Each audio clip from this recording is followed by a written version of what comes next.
Tu as l'air préoccupé. Oh non. Qu'est-ce que tu as? À quoi penses-tu? Je pense que ce soir, on ouvre à nouveau le théâtre. Oh, tu ne vas pas me dire que c'est ça qui te tourmente. Tu as remporté un grand succès hier soir. Tout Madrid ne parle que de ça. Ah, vraiment? On dit qu'une artiste de ta classe devrait changer de genre. Viser plus haut. Ah, ouf. Je suis très lasse, Raphaël. Tu penses, toi, que j'ai plu à ces gens? Mais bien sûr. Que ça me fait plaisir. C'est ainsi que je suis? C'est ainsi que je te vois. C'est magnifique. Quoi? Tu n'as pas aucun bijou? Non, c'est toi tel que tu es. La Charito que tu veux ignorer. Celle-là n'existe pas. Pauvre Charito. La seule qui existe, c'est Charito, la reine du Chantecler. Eh oui, et encore. La jeunesse, les joies, les plaisirs passeront. Que t'en restera-t-il? La gloire, l'argent? Selon toi, c'est peu de choses. Je me sens comme un frère pour toi. Voilà pourquoi je voudrais te conseiller. Tu vas brûler ta vie inutilement. Je ne peux rien y faire. Mais va vers d'autres horizons. Il est facile de se faire désirer. Mais l'amour, je doute que tu le trouves dans l'ambiance de ton théâtre. Je n'ai jamais connu que cette ambiance. Il y a l'amour et les amours. Je serais triste si un jour tu rencontrais un amour sincère et que ce jour-là... Ce jour-là, quoi? Il soit trop tard pour y répondre. Il n'aurait plus rien que le Chantecler. C'est peut-être écrit dans ces lignes que voilà. Monsieur, une dame vous demande. Je vous prie de m'excuser. Je voudrais dire quelques mots à Charito, c'est urgent. C'est sa mère qui m'a dit qu'elle était chez vous. Nous n'avons absolument rien à nous dire. Je vous en prie, Charito, écoutez-moi. Laissez-nous, Raphaël. Excusez-moi.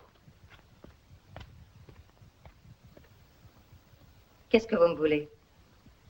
Voilà, aujourd'hui, j'ai appris par l'un de mes serviteurs que mon mari nous a fait surveiller, Federico et moi. Il vous fait suivre? Il est au courant de tout. Il connaît mes rendez-vous avec Federico. Donc tout cela est vrai? Oh, bien sûr, je sais que vous êtes la dernière femme à laquelle je devrais m'adresser. Pourtant, c'est moi que vous êtes venu voir. Parce que vous êtes la seule qui puissiez me rendre ce service. Vous n'auriez pas dû venir.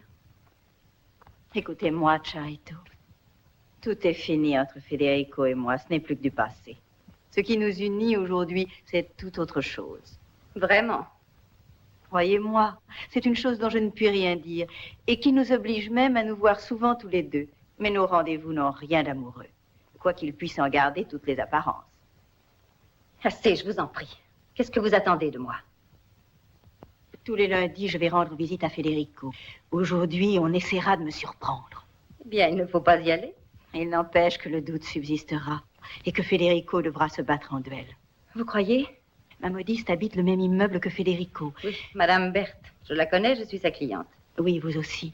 J'irai chez elle cet après-midi pour voir ses nouveautés. On me verra entrer à cette adresse. Mais il faut qu'on trouve chez Federico une autre personne. Et alors, vous avez pensé à moi? Oui, Charito. Vous pourrez faire croire que vous êtes là selon votre habitude. Comment osez-vous me demander une chose pareille? Ah oui, parce qu'un scandale de la belle Charito n'est rien comparé à un scandale de la comtesse de Valdeluna, bien sûr. S'il s'agissait uniquement de moi, ce me serait bien égal. Mais le comte est diplomate. Comprenez, je ne suis pas seule en jeu. Par contre, si mon mari vous trouve tout à l'heure chez Federico et moi chez Madame Berthe, il croira qu'on l'a mal informé. Et si je refuse? Je comprendrai. De toute façon, que vous acceptiez ou non, sachez qu'entre Federico et moi, il n'y a rien, l'amour est mort. Ça n'a pas d'importance. D'ailleurs, je ne tiens pas du tout à le revoir. Mais je crois que vous vous sacrifierez pour lui. Vous serez chez lui à 5 heures. Adieu, Charito. Merci. Je n'ai encore rien accepté. Allons donc. Ce que vous allez faire aujourd'hui, je doute que votre public en connaisse la grandeur. Moi, je la connais. Au revoir, Charito. Tout dépend de vous à présent. Adieu.